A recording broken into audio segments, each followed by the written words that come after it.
আমি না বলি তাহলে এটা একজন নাগরিক হিসাবে, শুধু বিরোধী দল নেতা হিসাবে না, একজন রাজনৈতিক নেতৃত্ব হিসাবে না, আমার সঠিক দায়িত্ব পালন হবে না। এই কারণেই আমি এই সময়টাকে ব্যবহার করার চেষ্টা করছি।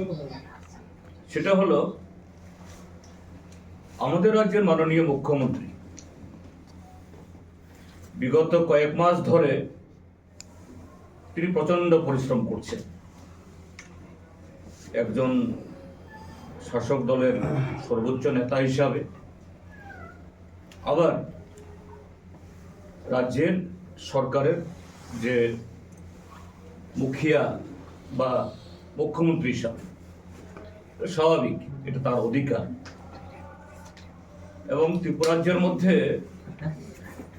ত্রিপুরাজ্যের রাজনীতিতে যে নতুন একটা পরিস্থিতি উদ্ভব হয়েছে, মাননীয় মুখ্যমন্ত্রীকে এবং তার দলকে এখন বিরোধী দলকে মোকাবেলা করার চাইতে তাদের যে দলের এই অভ্যন্তরে, যদিও এটা বাইরে সেরকমভাবে আসে না, কিন্তু ওনার কথাবার্তার মধ্যে মাঝে মধ্যে ধরা পড়ে যায় যে আমাদের মধ্যে কোনো বিরোধ নেই, বিবাদ নেই, আমাদের বন্ধুত্ব ভ্রাতৃত্ব একেবারে অটুট রয়ে গেছে, আপনাদেরকে ডেকে নিয়ে ফটো তোলাতে হয়।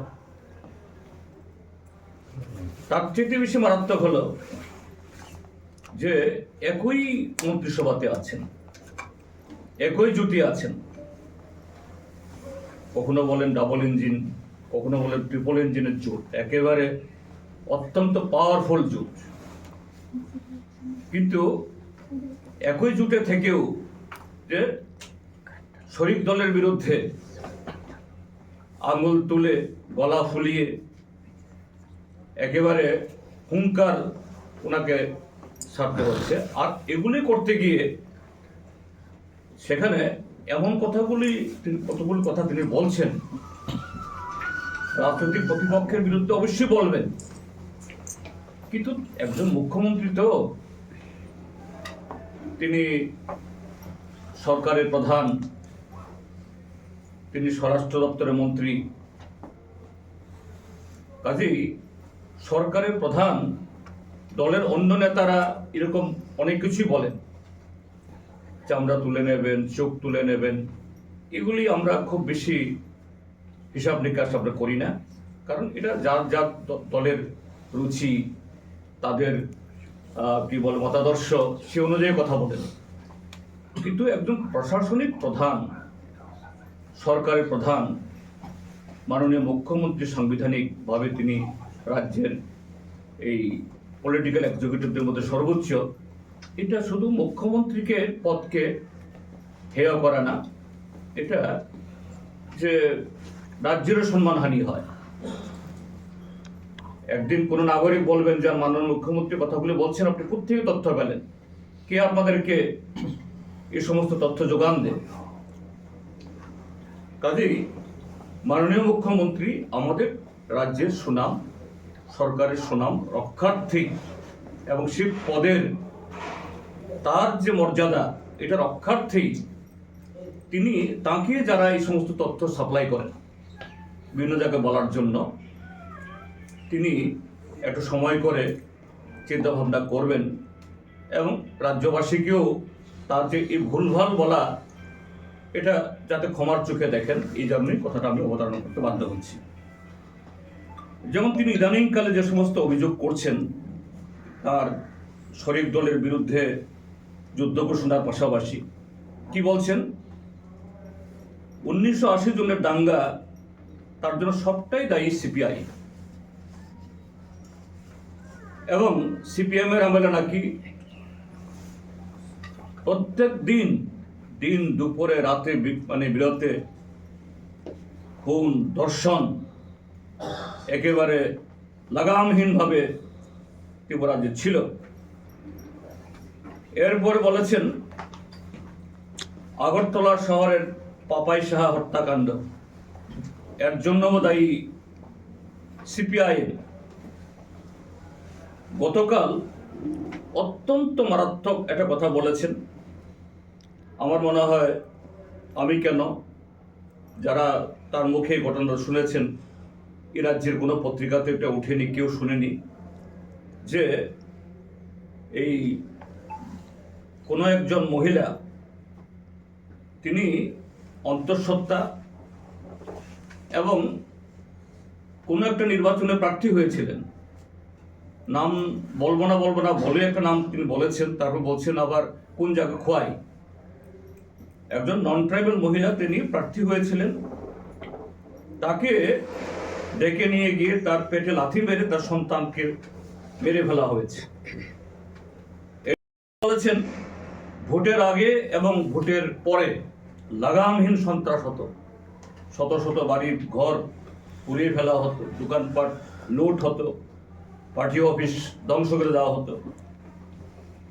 এরপরে বলেছেন কংগ্রেসের সাথে যে সিপিআইএম বা বামেরা গত 2023-এর নির্বাচনে সিট সমঝোতা করেছে, এটা একটা অবৈধ জোট। তিনি এটার বৈধ অবৈধ কথা বলছেন, কোন যুক্তি জানি না। তারপরে বলছেন যে জিতেন্দ্র চৌধুরী সিপিআইএম এর নেতা, তিনি বিজেপি টিপরামথা জামালার তত্ত্ব। আমাদের মধ্যে কোনো রকম বিরোধ নেই। এই জামালার তত্ত্ব নানাভাবে উস্কে দিয়ে বাঁকা পথে এই ক্ষমতা দখলের ষড়যন্ত্র করছে জিতেন্দ্র চৌধুরী। তারপর বলেছেন 2323 এটা অন্যায় চাকরি, সিপিএম এর লোক দুর্নীতি করে, অর্থাৎ এখন যে সমস্ত অভিযোগগুলো উঠছে পয়সা করি ইত্যাদি স্বজন পোষণ ইত্যাদি করে এই 2323-কে এই চাকরি দিয়ে এই অবস্থা হয়েছে। কদিন আগে বলেছেন কল্যাণপুর হত্যাকাণ্ড সিপিএমই করিয়েছে, যেখানে 26 জন এই নিরীহ লোক প্রাণ হারিয়েছেন। আর এই গত কদিন আগে জিরানিয়া সত্যেন্দ্রনগর বলেছেন একটা জায়গাতে রাজ্যের বামফ্রন্ট সরকার জনজাতিদের অশিক্ষিত করে রেখেছে। বিজেপি সরকার আসার আগে ট্রাইবেল এলাকাতে কোনো শিক্ষা প্রতিষ্ঠানই ছিল না, ট্রাইবেলদের শিক্ষার কোনো সুযোগই ছিল না। তারপরে গতকাল ছামনুতে বলেছেন ত্রিপুরা রাজ্যে এই ড্রাগস নেশা এটা বামফ্রন্টের আমলেই ছিল, এখন নেই। ওনারা এসে জিরো টলারেন্স করে কোনো এই নেশা চাষের বা ব্যবহারের কোনো ঘটনা নেই।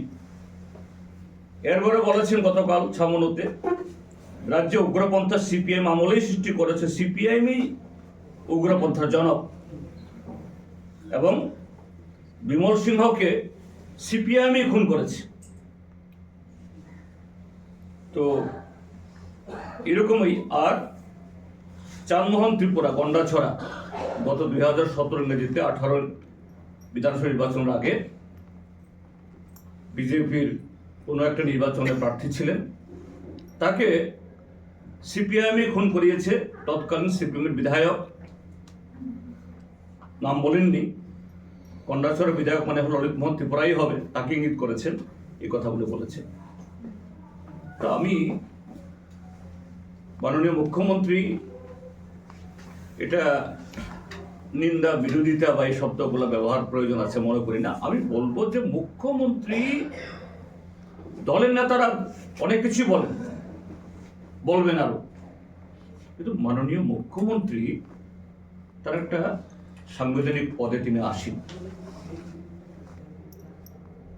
তার মুখ দিয়ে যদি এই সমস্ত অসত্য, কাল্পনিক, বাস্তবের সাথে সাদৃশ্যহীন বক্তব্য যায়, কোন নাগরিক আঙ্গুল তুলে, এটা গোটা ত্রিপুরা রাজ্যের লজ্জা, শুধু বিজেপি দলের হবে না। এই জন্য বলছি 80 জনের দাঙ্গা কে করিয়েছে, কেন হয়েছে, আপনারা অনেকেই জানেন। 1979-এ প্রথম এডিসি আইন তৈরি হওয়ার পর ভোট হবে। আজকে নানা নামে যারা এই বিজেপির ইঞ্জিনের সাথে আরো যে দুটা ইঞ্জিনের সদস্য যারা, তারা কোত্থেকে এসছেন? সেই সময়তে যারা টিউজেস করতেন তাদেরও দাবি ছিল 4 দফা দাবির মধ্যে অন্যতম এডিসি। আর এডিসি তৈরি হওয়ার পর স্লোগান উঠে গেল, আগে বিদেশি বিতাড়ন, তারপরে এডিসি নির্বাচন।